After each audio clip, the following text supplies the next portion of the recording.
Germanton Hospital pioneers in world-class orthopedic cardiology and multi-specialty care. Top 3 in Hyderabad, top 10 in South India. Attapur, Hyderabad. అసలు ఏంది ఆ రోజు counting రోజున అంత రచ్చయింది. ఒకానొక సందర్భంలో వీరభద్రగౌడ్ గెలిచేశారని మీరు కూడా సైలెంట్ అయిపోయారనే పరిస్థితి వచ్చింది.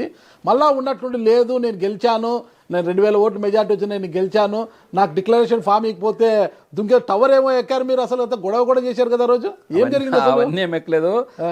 అన్నీ ఇప్పుడు ఏమైందంటే ఒక ఆయన వచ్చిన మాది 17 18 రౌండ్ ఏమో నడుస్తుంది. మాది నడుస్తుంది. ఒక ఆయన నా దగ్గరకు వచ్చినారు. ఒక అన్న పంపించినారు మమ్మల్ని, మాకు దాదాపు 162 సీట్లు వచ్చినాయి, మీది కానీ ఇది పెడితే మీకు ఏమన్నా డబ్బులు ఇప్పిస్తాను అన్నాడు. చెప్పి నేను చూడే నాకు డబ్బులు అవసరం లేదు, నాకు ఎమ్మెల్యే కావాలనే, నాకు మా జగన్మోహన్ రెడ్డి ఇచ్చినట్టు మీకు కావాలి, నేను ఎమ్మెల్యే కావాలనుకున్నాను కానీ నీ డబ్బు నాకు అవసరం లేదన్నాడు. ఆయన ఆ మాటకి అన్నా ఎంత అన్నా కానీ 100 కోట్లు కానీ ఇస్తామన్నా ఇప్పిస్తాను అన్నాను. నీ 100 కోట్లు కదా 1000 కోట్లు ఇచ్చి నాకు అవసరం లేదైనా, నువ్వు వీటి నుంచి పోతే బాగుంటుంది, నాకు అవసరం లేదు. నేనేమి ఇప్పుడు 162 గెలిచినారు కదా మీరు, దాంట్లో మీరు ఇంకేం అధికారం వచ్చింది కదా, మీరు పోయి చేసుకో, నా ఒక్కదాంతో ఏం పని అని చెప్పి అడిగిన నేను. అంటే లేదన్నా చూడు నువ్వు చాలా ఇబ్బంది పడతావు చూడు ఆయన ఇబ్బంది నాకేం కొత్త కాదు, ఈ రోజు ఏమి ఇబ్బంది లేను, నేను నా పుట్టకతోనే ఇబ్బందిలోనే వచ్చినాను, నేను ఎప్పుడు రాయల్ ఫ్యామిలీలో రాలేను, ఆ రాజహంసలో పుట్టాను, ఎప్పుడు ఇబ్బంది లేవు, అదే ఇబ్బంది ఇప్పుడు వచ్చింది, కానీ అట్లా ఇబ్బంది పడితే నేనేమో దానికేమి వెనక నేను ఏమైనా కనుపో అని చెప్పి నేను వాటికి ఆయనకి చెప్పినాడు. ఆయన వెళ్ళిపోయినాడు. ఇంకా 21 రౌండ్లు అయిపోయినాయి. అయినాక మేము అప్పుడు 3600 మెజార్టీ వచ్చింది. 21 రౌండ్ అయిపోయినాక వాళ్ళు వీరభద్ర గౌడ్ గారు కొడుకు ఇద్దరు లేచిపోయినారు. 21 రౌండ్ అయిపోయినా లేచిపోయినారు. వాళ్ళు ఏమనకూడదు. వాళ్ళు పోయినాక కింద ఎవరు వాళ్ళకి ఏం చెప్పినారో తెలియదు, మాకు తెలియదు. కానీ మళ్ళీ వాళ్ళు పైకి వచ్చినారు. పైకి వచ్చి రీకౌంటింగ్ అన్నారు. రీకౌంటింగ్ అంటే వాళ్ళు ఆఫీసర్లు ఒప్పుకోలే, ఆడుండే మామూలు కౌంటింగ్కి వచ్చిన వాళ్ళు ఒప్పుకోలేము. అట్లా రీకౌంటింగ్ చేసేకి మాకు అధికారం లేదు, అది ముందు అది ప్రాసెస్ ఉంది, దానికి రీకౌంటింగ్ చేయాలంటే మేము అట్లా చేసేకి కాదన్నారంటే వాళ్ళేమో మళ్ళీ ఎందుకో వాళ్ళు మాది డిక్లేరెన్స్ ఫార్మ్ ఇవ్వమని మేము అడుగుతున్నాము, వాళ్ళు ఇవ్వలేదు. ఇవ్వకుంటే మేము అక్కడే కూర్చున్నాం. ఇంకా వాళ్ళు ఇస్తాం అది ఇది అని అక్కడ ఇక్కడ తిరుక్కంటూ ఉన్నారు. అబ్జర్వర్ రాలేదు, వాటర్ రాలేదు అనుకుంటున్నారు ఆర్ఓ గారు. దాదాపు 8 గంటల వరకు చూసినాము. చూస్తే ఆయన ఇవ్వలేదు. ఇవ్వకుంటే మాత్రం మేము బాగుండదు, మేము గెలిచినాము. 2000 టవర్కి రమణ్యం లేదు మేము లోపల. వాళ్ళు ఒకటి మీరు ఒకనొక సందర్భంలో చేతులు ఎత్తేసారు, ఇంకా వాళ్ళే విజయం సాధించేశారు, ఈ తలకాయన పొద్దన్నప్పుడు బాలనాగరెడ్డి గారు వచ్చి మీకు సర్దుబాటు చేశారు. అంటే ఎమ్మెల్యే కావడం అనేది ఒక అదృష్టము, ఈ అవకాశం వదులుకోదు, గట్టిగా కూర్చొని నువ్వు ఖచ్చితంగా మనమే గెలిచాం, గట్టిగా కూర్చొని చెప్పారా లేదా?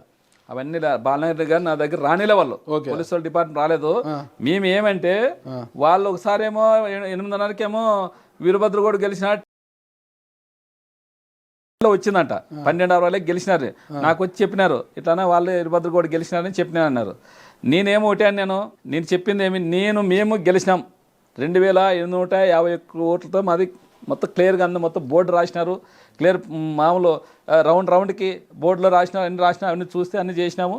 2851 ఓట్లతో మేము గెలిచినాం. 2851 ఓట్లతో గెలిచారు ఉందాం.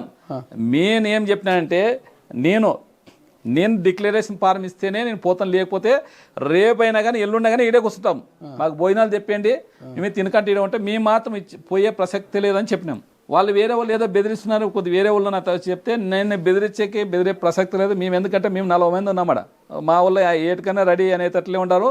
నేను ఒకటే మాట చెప్పినాను, నా ప్రాణమైన ఇడిచిపెట్టిపోతాను, కానీ నేను డిక్లేరెన్స్ ఫారం తీసుకొని పోతేనే నేను పోతాను, లేదంటే నా ప్రాణమే పోను. వాళ్ళు ఏమన్నా నన్ను కాలి చంపి లేదంటే గొంతు కోసిపోయినా సంతోషమే, నా ప్రాణం ఉన్నాక నేను లేచిపోయే ప్రసక్తి లేదని చెప్పాను. ఎమ్మెల్యే కుర్చీ కోసం కుటుంబాన్ని కోల్పోతారు. కుటుంబం ఏమైపోతుంది, మీకు గొంతు కోసిన మీద కాలిస్తే ఏమవుతుంది? వాళ్ళు పోయారు కదా, వాళ్ళు మతాకు రావాలి కదా. వాళ్ళు ఓకే అంత ధైర్యం చేసేది ఓడి వాడు. రౌడీలా మీరు? రౌడీలు కాదు, ఎట్లా ఇడిచిపోయినా గెలిచినా మేము గెలిచిందని ఎవరైనా ఇడుస్తారా? ఎమ్మెల్యే పదవిని ఎవరైనా పోగొట్టుకుంటారా? ఓకే, మేము ఇడిచే ప్రసక్తి లేదని చెప్పినాం. వాళ్ళు బయట ఉన్నారు, మేము లోపల ఉన్నాం. ఓకే, వాళ్ళు మాతాకు వాళ్ళు వచ్చింది లేదు, మేము వాళ్ళ తాకు పోయింది లేదు. మధ్యలో వాళ్ళు ఏమో ఆర్ఓతో ఏం మాట్లాడడం మాకు తెలియదు. వాళ్ళు ఆర్ఓ గారు ఏం చెప్పినారో, మేము ఆర్ఓ గారిని మేము గెలిచినాం, మాకు డిక్లరేషన్ ఫార్మ్ ఇవ్వాలని చెప్పినామని. మొత్తం మీద డిక్లరేషన్ ఫామ్ ఇచ్చారు. 10:30కి ఇడిసిలే మేము. ఓకే, మొత్తం మీద అతి కష్టం మీద 2851 ఓట్లతో ఎమ్మెల్యేగా గెలిచి అసెంబ్లీకి వెళ్ళి ప్రమాణ స్వీకారం కూడా చేశారు అధ్యక్ష అని. అది ఎక్కువ రోజులు కూడా ఆనందం లేదు కదా. మీ నాయకుడు జగన్మోహన్ రెడ్డి గారు మొదటి సమావేశంలోనే ఎన్నిక వచ్చేసి ఇక అసెంబ్లీ సమావేశాలు బాయ్కాట్ చేశారు. ప్రతిపక్ష హోదా ఇచ్చేంత వరకు ఆ అసెంబ్లీకి రాను అనేసి మంకుపట్టు కూర్చున్నారు. ఈరోజు మీ నాయకుడు వైఎస్ జగన్మోహన్ రెడ్డి గారు అసెంబ్లీని బహిష్కరించడాన్ని, అసెంబ్లీకి వెళ్ళకపోవడాన్ని మీరు సమర్థిస్తున్నారు ఒక ఎమ్మెల్యేగా. ఇప్పుడు మా అధినాయకుడు ఎట్లా చెప్తే అట్లుంటాం ఏంటాం మేము. అసెంబ్లీకి వెళ్ళాలనే ఒక కోరికను కూడా చంపుకొని అధినాయకుడు చెప్తే ఇంట్లో కూర్చుంటే ఎంత బాధ ఉంటుంది. ప్రజలు వాళ్ళ తరపున మాట్లాడడానికి, అసెంబ్లీలో వాళ్ళ సమస్యల గురించి మాట్లాడడానికి మిమ్మల్ని ఎమ్మెల్యేగా గెలిపిస్తే మీరు ఎమ్మెల్యేగా అసెంబ్లీకి వెళ్ళి వాళ్ళ సమస్యల మీద మాట్లాడకుండా నాయకుడు చెప్పాడని ఇంట్లో కూర్చుంటే రేపు పొద్దున ప్రజలు మళ్ళీ మీకు ఎలా ఓట్లేస్తారు? ఎందుకు మేము బయట చెప్తున్నాం సమస్యలన్నీ. బయట చెప్తే చట్టసభలో చెప్పాలి. చట్టసభలో చెప్పినదే కౌంట్ అవుతుంది. చట్టసభలు కానీ పోతాము, రికార్డ్ అవుతాయి అక్కడ. ఆ చట్టసభలు కానీ పోతాము. ఎప్పుడు పోతారు? నెక్స్ట్ వాళ్ళ ప్రతిపక్ష హోదా ఇస్తారని చూసినాము. కోర్టుకి వేసినారు మా జగన్ గారు. అది కోర్టు ఏమైనా తీర్పు ఇస్తే పోతాం మేము. ఒకవేళ కోర్టు తీర్పు ఇవ్వదు, ప్రతిపక్ష హోదాకు సంబంధించి కోర్టు ఏం పట్టించుకోదు, కోర్టు మా సంబంధం లేదు, మీరు అసెంబ్లీలో చూసుకోండి అంటది.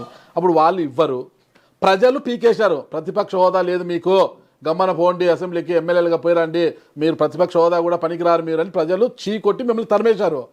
మీరు ప్రజలు ఇచ్చిన తీర్పుకి వ్యతిరేకంగా మాకు ప్రతిపక్ష హోదా కావాలని ఎలా అడుగుతారు? టీడీపీ, జనసేన, బీజేపీ అందరూ కూటమి ప్రభుత్వంలో ఉంది.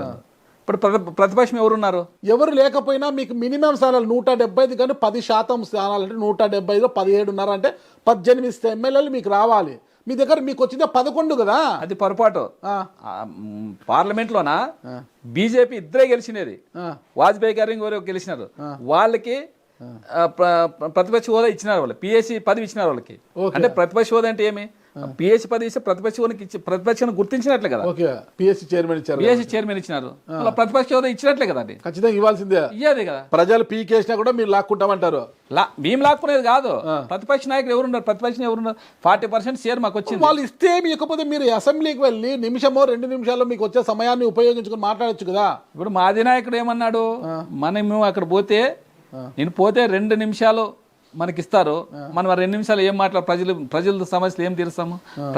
ప్రజలు సమస్యలను ఎట్లా తీరుస్తాము? ఎలా తీరుస్తాము? మనకు ప్రతిపక్ష హోదా ఇస్తే మా ప్రజలతో పోరాటాలు చేస్తాము.